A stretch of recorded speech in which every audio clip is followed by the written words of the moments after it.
कहा गया है कि इंसान को कभी भी उम्मीद नहीं छोड़ना चाहिए।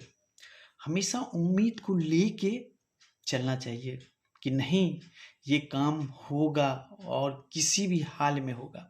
और दूसरी बात, कहा गया है कि आपके साथ जो घटना घट रही है, इसका मतलब ये नहीं है कि जितनी भी घटनाएं घट रही है आपके लिए वो दुखदायक ही होगा। कुछ घटनाएं ऐसी भी होती है जो घटने के बाद आपके लाइफ में परिवर्तन ला सकता है, जो कि आपको पता नहीं होगा कि ये घटनाएं मेरे लाइफ में परिवर्तन ला सकता है। इसलिए एक छोटी सी कहानी है, मैं बताना चाहूँगा कि इंसान को क्यों उम्मीद नहीं छोड़नी चाहिए अपना। ये इसी से संबंधित एक मैं स्टोरी आप लोगों को शेयर करने जा रहा हूँ कि इंसान को कभी भी अपना उम्मीद को नहीं छोड़ना चाहिए। ये कहानी है, एक नाव नदी में चल रही थी, उस पे ढेर सारे यात्री सवार थे। अचानक से नदी में तूफान आता है और नाव डूब जाती है।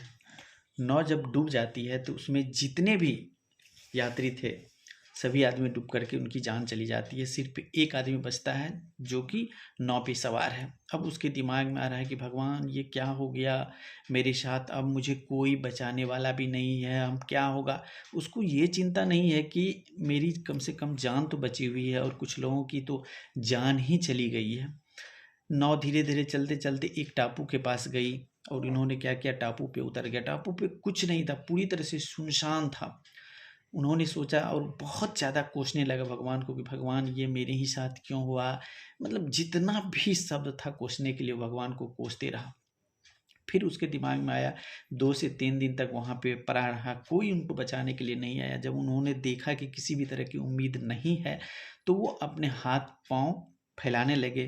कुछ जगह जा कर के कुछ कुछ घास फूस इकट्ठा किया और छोटा सा घर बनाया।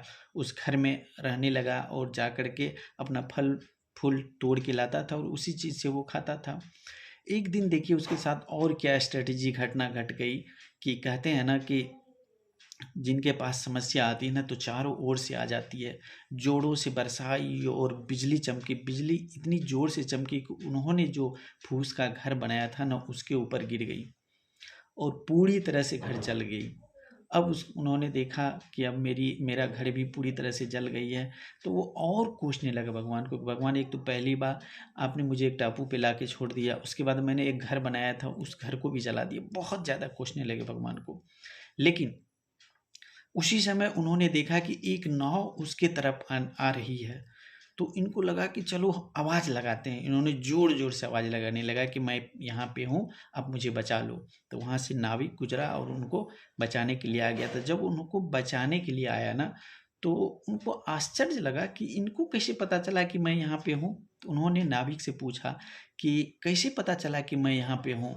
तो नाविक ने बताया कि यहाँ से जोड़ों की धुआं निकल रही थी, मुझे एहसास हो गया कि यहाँ पे कोई ना कोई आदमी है जिस वजह से यहाँ धुआं निकल रही है और वो धुआं उसके घर जलने की है। तो कहने का मतलब है, कभी कभी कुछ घटनाएं आपके साथ घटती है तो वो आपको बेनिफिट देती है, लाभ देती है। भले ही मुझे पता नहीं रहता है कि ये घटना मेरे साथ जो घटी है तो ये किस रूप में मुझे लाभ पहुंचाएगा। अगर वो घर नहीं जलती तो नाविक ना देखता उसको और ना बचाने आता। तो घर का जलना भी उसके लिए बहुत ज़रूरी था।